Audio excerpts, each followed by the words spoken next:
Boker Tov. Nous avons raconté une histoire très connue dans le traité de Hérouvin. Rabbi Yehoshua ben Hanania raconte qu'une fois, en cherchant sa route sur le chemin, il a rencontré un enfant, et cet enfant était assis sur le bord du chemin, il lui a demandé son chemin. Et l'enfant lui dit, écoute, il y a un chemin court mais long, et un autre chemin long mais court. Der Ksara ve'arukav, der harukav ve'Ksara. Et donc Rabbi Yehoshua décide de prendre le chemin court mais long. Il prend en effet ce chemin, et après moins d'une heure, il arrive vraiment aux abords de la ville, mais il se rend compte qu'en fait, les habitants de la ville ont créé une muraille qu'ils viennent de peaufiner, et qui a fermé cette entrée-là de la ville, et qu'il n'y a qu'une seule entrée qui est de l'autre côté complètement.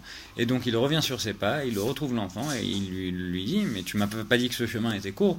Et l'enfant lui dit, oui, il est court, mais je t'avais dit aussi qu'il était long. Et en fait, tout notre travail dans ce monde-là se résume à cette petite histoire. C'est-à-dire que le chemin court, c'est le chemin de la voie naturelle, de la tentation, des plaisirs de ce monde-ci, de suivre nos instincts animaux.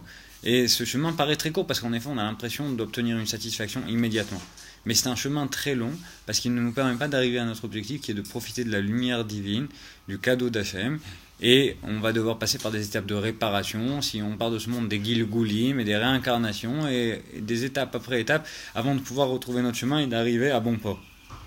Alors que l'autre chemin, qui est le chemin qu'on veut essayer de prendre à Rosh Hashanah, prendre des bonnes résolutions, de prendre le chemin qui est long, qui est le chemin de la Torah et des Mitzvot, qui est un chemin qui n'est pas facile, qui regorge d'épreuves, qui regorge de difficultés, et pourtant, c'est le chemin qui nous amène le plus vite à bon port, à savoir qu'on va pouvoir profiter plus vite de la lumière divine. Au bout du compte, on va tous y arriver.